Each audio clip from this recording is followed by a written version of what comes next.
ओम श्री साईराम।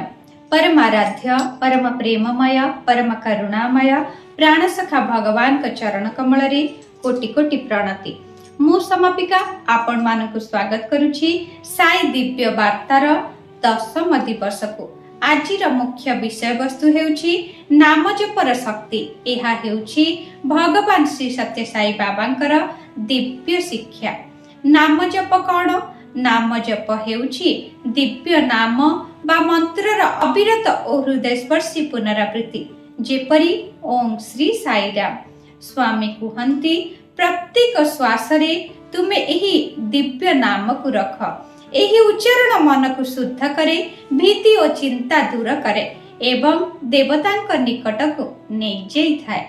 केमिति नाम जप करिवे एवं एहा काहेकि एते शक्तिशाली? नाम ओ आकृति एकात्म। उच्चारण करले देवता हृदय रे उपस्थित हुअन्ति। दुख भय किंबा एका अनुभव आसिले नाम जप कर, शांति तुरंत अनुभव कर। प्रायतः समस्त पुण्यात्मा एही नाम जप द्वारा निज आत्मशक्तिर एकाग्रता को अनुभव करिथिबे। एहार वैज्ञानिक लाभ कौन? रक्तचाप ह्रास पाए, चिंता कमी जाए, परिवेश रे शुद्ध अनुभूति आसीब। नाम जपर अभ्यास एवं पद्धति गुड़िक हैला शांत एवं स्वच्छ स्थान रे बसिबे। मने मने किंबा उच्च स्वर रे ओम श्री साईराम नाम को पुणी हृदय सहित उच्चारण करंतु। मन चलचंचल हेले पुणी नाम स्मरण उपरे एकाग्रता आणंतु। दिन रे अंततः 2 थर अर्थात 5 रु 10 मिनिट पर्यंत इहा को अभ्यास करंतु। हाथ रे जपमाला आनी गणना करिबा उपयोगी अटे। दैनिक जीवन रे किपरि नाम जप करिवे?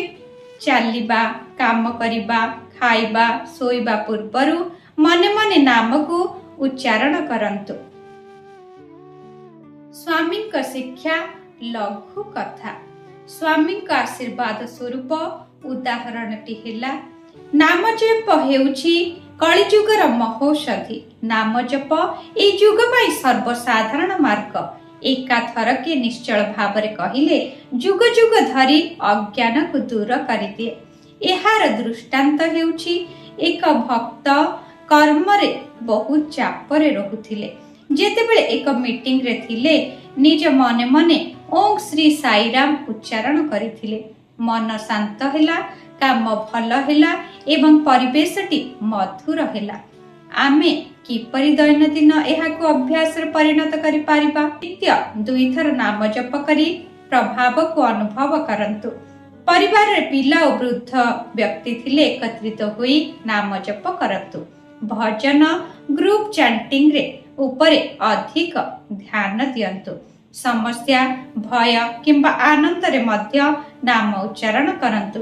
किपरि नाम जप करिवे? आसंतु एहाको अभ्यास करिबा। आखि बंद करंतु। एकाग्र भावरे ओम श्री साईराम मंत्र को उच्चारण करंतु। हृदय रे मनन करिबा भावना एवं प्रेम अनुभव करि पारिबे।